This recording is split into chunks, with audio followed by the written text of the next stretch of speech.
ಜೋಶರಿಗೆ ಹೇಳಿದ್ರು ಎಷ್ಟೇ ಹಣವನ್ನು ಹಂಚಿದ್ರು ಕೂಡ ನಮಗೆ ಓಟ್ ಹಾಕಿದ್ದಾರೆ ಅಂತೇಳಿ. ನಾನು ಪ್ರಹ್ಲಾದ್ ಜೋಶಿ ಅವರು ಭಾರಿ ದೊಡ್ಡ ಒಂದು ಹಿರಿಯ ರಾಜಕಾರಣಿ ಅಂತ ಪರಿಗಣಿಸ್ತೀನಿ. ಅವರು ದೇಶದ ಸೆಂಟ್ರಲ್ ಗೌರ್ಮೆಂಟ್ನ ಮಿನಿಸ್ಟರ್ ಆಗಿದ್ದಂಥವ್ರು.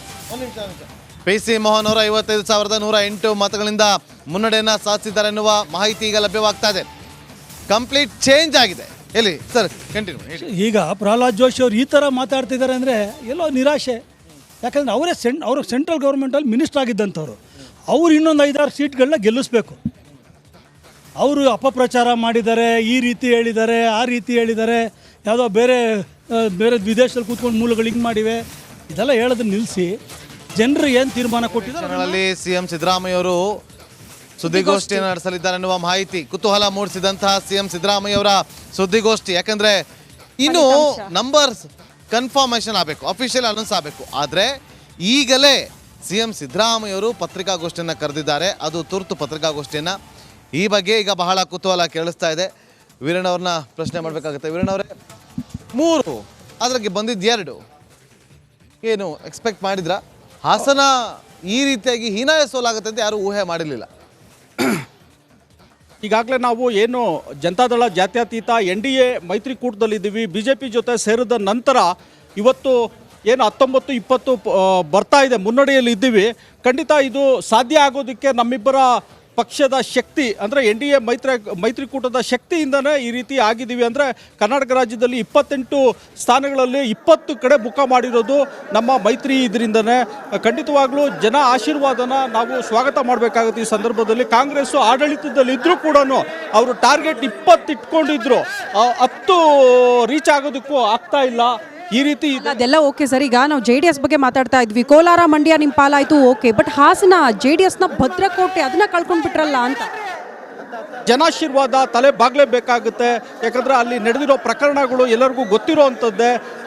ಆದ್ರಿಂದ ಈಗ SIT ತನಿಖೆಯಲ್ಲಿ ಬಗ್ಗೆ ಹೆಚ್ಚು ಮಾತಾಡೋದಕ್ಕೆ ಹೋಗೋದು. ಈಗ ಬೇರೆ ಬೇರೆ ಕ್ಷೇತ್ರಗಳಲ್ಲಿ ಕಾಂಗ್ರೆಸ್ 10 ಕ್ಷೇತ್ರದಲ್ಲಿ ಮುನ್ನಡೆಯನ್ನು ಸಾಧಿಸ್ತಾ ಇದೆ.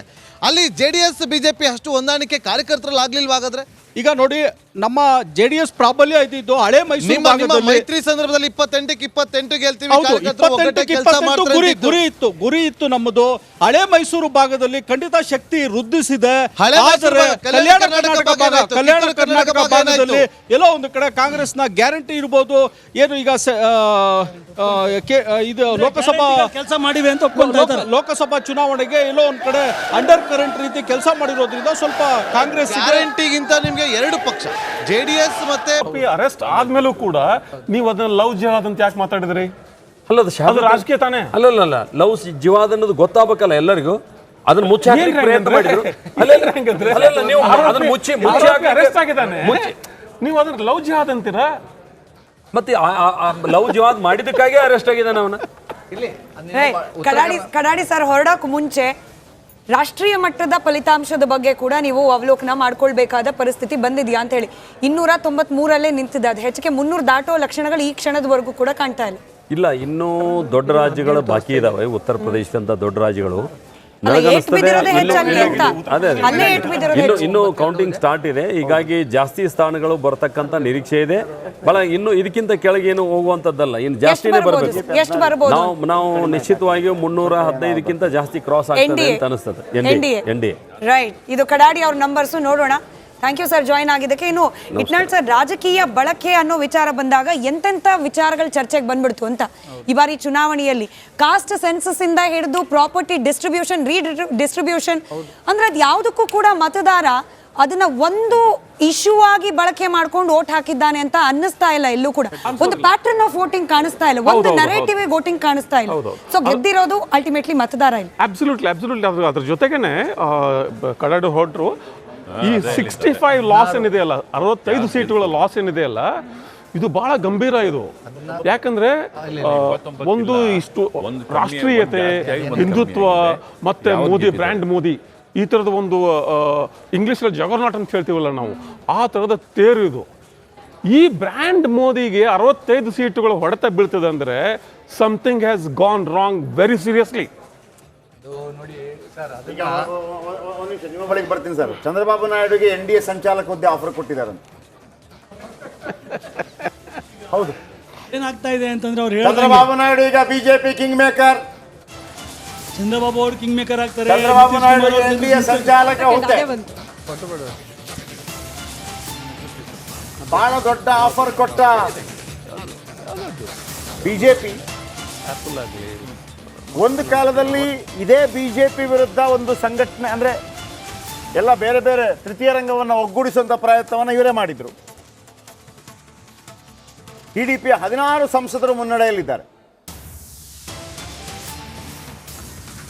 ಮತ್ತೊಂದು ಕಡೆ ನಿತೀಶ್ ಕುಮಾರ್ ಅವರನ್ನ ಸಂಪರ್ಕಿಸುವಂತ ಪ್ರಯತ್ನವನ್ನು ಕಾಂಗ್ರೆಸ್ ಕೂಡ ಮಾಡಿದೆ. ದೊಡ್ಡ ಹೊಡ್ತಾ ಅವ್ರಿಗೆ ಏನಾಗ್ತಾ ಇದೆ ಈಗ ಹೇಳೋದಕ್ಕೆ ನಂಬರ್ಸ್ ಬೀಳಕ್ಕೆ ಸ್ಟಾರ್ಟ್ ಆಗಿದೆ. ಅವ್ರು ಹೇಳಿದ್ರು, ಕರಾಡಿ ಅವ್ರು ಹೋಗ್ತಾ ಹೇಳಿದ್ರು, ಇಲ್ಲ 315ಕ್ಕೆ ದಾಟ್ತೀವಿ. ಇಲ್ಲ, ಇಂಡಿವಿಜುವಲ್ ಆಗೂ ಸ್ವಂತವಾಗಿ BJP ಮಾಡೋಕ್ಕಾಗ್ತಾ ಇಲ್ಲ. ಈಗ ಬೇರೆಯವ್ರ ಸಹಾಯ ಬೇಕಾಗಿರುವಂಥ ಅನಿವಾರ್ಯತೆ ಬಂದ್ಬಿಟ್ಟಿದೆ. ಅದಲ್ಲದೆ ನಂಬರ್ಸ್ ಈಗ ಕೆಳಗಡೆ ಇಳಿಯೋಕ್ಕೆ ಸ್ಟಾರ್ಟ್ ಆಗಿದೆ. ಇನ್ನೂ ಕೊನೆಗೆ 4-5 ರೌಂಡ್ ಇದೆ. ಈಗ ನೋಡಬೇಕು ಯಾವ ರೀತಿ ಚುನಾವಣೆ ಇನ್ನೇನು. ನೋಡಿ, ನಮ್ಮ ಮತದಾರ ಎಷ್ಟು ಪ್ರಬುದ್ಧರು ಅಂದರೆ ಎಲ್ಲ ಈ ಸತಿ ಸೈಲೆಂಟ್ ಸರ್. ವೋಟರ್ಸ್ ಯಾರಿಗೂ ಬಂದು ಯಾರಿಗೂ ಅವ್ರ ಅಭಿಪ್ರಾಯನೂ ಕೊಟ್ಟಿಲ್ಲ. ಯಾವ ಸೆಫಾಲಜಿಸ್ಟು ಹೇಳೋಕ್ಕಾಗಿಲ್ಲ, ಯಾವ ಚಾನಲೂ ಅದನ್ನು ಪ್ರಿಡಿಕ್ಟ್ ಮಾಡೋಕ್ಕಾಗಿಲ್ಲ.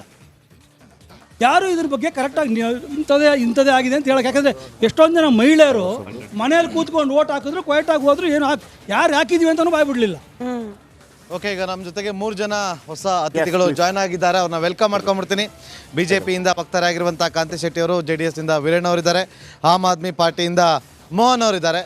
ಮೋಹನ್ ಅವರಿಂದನೇ ಶುರು ಮಾಡೋಣ. ಶ್ರುತಿ, ಈಗ ಚಂದ್ರಬಾಬು ನಾಯ್ಡು ಅವರನ್ನು BJP ಕಾಂಟ್ಯಾಕ್ಟ್ ಮಾಡಿ ಸಂಚಾಲಕರ ಒಂದು ಹುದ್ದೆಯನ್ನು ಕೊಡ್ತೀವಿ ಅಂತ ಆಫರ್ ಮಾಡಿದ್ದಾರೆ.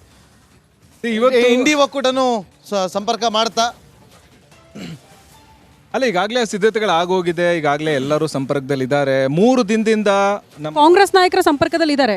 3 ದಿನದಿಂದ ನಮ್ಮ ಇಂಡಿಯಾ ಅಲಯನ್ಸ್ನ ನಾಯಕರುಗಳು ಪದೇ ಪದೇ ಹೇಳ್ತಾ ಇದ್ರು, NDA ಅಲಯನ್ಸ್ ಏನಿದೆ, NDA ಅಲಯನ್ಸ್ನ ಮಿತ್ರ ಪಕ್ಷಗಳ ಜೊತೆಗೆ ಈಗಾಗಲೇ ಸಂಪರ್ಕದಲ್ಲಿ ಇದ್ದಾರೆ. ಅವರೇ ನಮ್ಮನ್ನು ರೀಚ್ ಔಟ್ ಮಾಡಿದ್ದಾರೆ ಅಂತಲೂ ಹೇಳ್ತಾ ಇದ್ರು. ಇವಾಗ ಇದು ನೋಡ್ತಾ ಇದ್ದಾನೆ NDA ಸಂಚಾಲಕ ಅಂತ ಹೇಳಿ, ಅಲ್ಲಿ ಅವರಿಗೆ ಮುಖ್ಯಮಂತ್ರಿ ಪ್ರಹ್ಲಾದ್ ಜೋಶಿ ಅವರು ಮಾತಾಡ್ತಾ ಇದ್ದಾರೆ, ಕೇಳ್ಕೊಂಡು. ಎಲ್ಲ ಕಾರ್ಯಕರ್ತರು ಮತ್ತು ಎಲ್ಲ ನಾಯಕರು ಸಹಿತ ಅಷ್ಟೇ ಪರಿಶ್ರಮದಿಂದ ಸಕ್ರಿಯವಾಗಿ ಸಮರ್ಪಿತವಾಗಿ ಕೆಲಸ ಮಾಡಿದ್ದಾರೆ. ಅವರಿಗೂ ನಾನು ಧನ್ಯವಾದವನ್ನು ಹೇಳ್ತೇನೆ. ಕಾಂಗ್ರೆಸ್ ಪಾರ್ಟಿ ವಿಶೇಷವಾಗಿ ನನ್ನ ಕ್ಷೇತ್ರದಲ್ಲಿ ಅಪಪ್ರಚಾರದ ಪರಾಕಾಷ್ಠೆಯನ್ನು ಮುಟ್ಟಿತ್ತು. ಅಪಪ್ರಚಾರ ಅಂದರೆ ಪ್ರಚಾರ ಮಾಡಲೇ ಇಲ್ಲ. ಅವರು ತಮ್ಮ ಪ್ರಚಾರ ಏನು ಅಂತ ಮಾಡುವುದನ್ನು ಬಿಟ್ಟು ಕೇವಲ ಅಪಪ್ರಚಾರದಲ್ಲೇ ತೊಡಗಿದ್ರು, ನೆಗೆಟಿವ್ ಪ್ರಚಾರದಲ್ಲೇ ತೊಡಗಿದ್ರು. ಕೆಲಸಗಳೇನಾಗಿದೆ ಅದರ ಬಗ್ಗೆ ಚರ್ಚೆ ಮಾಡ್ತಿರಲಿಲ್ಲ. ಒಟ್ಟಾರೆ ದೇಶದ ಇದರಲ್ಲಿ ಕೆಲಸಗಳೇನಾಗಿದೆ ಅದರ ಬಗ್ಗೆ ಚರ್ಚೆ ಮಾಡ್ತಿರಲಿಲ್ಲ. ವಿವಿಧ ರೀತಿಯಲ್ಲಿ ಅಪಪ್ರಚಾರವನ್ನು ಮಾಡುವಂಥ ಪ್ರಯತ್ನವನ್ನು ಮಾಡಿದ ಹೊರತಾಗಿಯೂ ಸಹಿತ ಮತ್ತು ಸಂಪೂರ್ಣವಾದಂಥ ಸರ್ಕಾರಿ ಮಷಿನರಿಯನ್ನು, ಹಣ ಹೆಂಡವನ್ನು ಹಂಚಿದ ಮೇಲೂ ಸಹಿತ ಜನ, ಕಾಂಗ್ರೆಸ್ ಪಾರ್ಟಿಯವರು ಹಂಚಿದ ನಂತರ ಜನ ನನ್ನನ್ನು ಕೈ ಹಿಡಿದಿರುವಂಥದ್ದು, ನಮ್ಮ ಪಕ್ಷವನ್ನು ಕೈ ಹಿಡಿದಿರುವಂಥದ್ದು. ನರೇಂದ್ರ ಮೋದಿಯವರ ನೇತೃತ್ವದಲ್ಲಿ ಈ ಕ್ಷೇತ್ರವನ್ನು ಮತ್ತು ಕರ್ನಾಟಕದಲ್ಲಿಯೂ ಸಹಿತ ರಾಜ್ಯ ಸರ್ಕಾರದ ಹೊರತುಪಡಿಸಿ ನಾವು ಈಗ ಅಂದಾಜು 18 ಸೀಟ್ ಗೆಲ್ತೀವಿ ಅಂತ ಇದೆ. 18-19 ಆಗ್ಬೋದು. ಎಸ್, ಈಗ ಚಂದ್ರಬಾಬು ನಾಯ್ಡು ಅವರು 48 ಗಂಟೆ ಕಾಲಾವಕಾಶವನ್ನು ಕೂಡ ಕೇಳಿದ್ದಾರೆ ಎನ್ನುವ ಮಾಹಿತಿ ಇದೆ. ಈಗ ಬ್ರೇಕ್ ಆದಮೇಲೆ ಚರ್ಚೆಯನ್ನು ಮುಂದುವರಿಸೋಣ.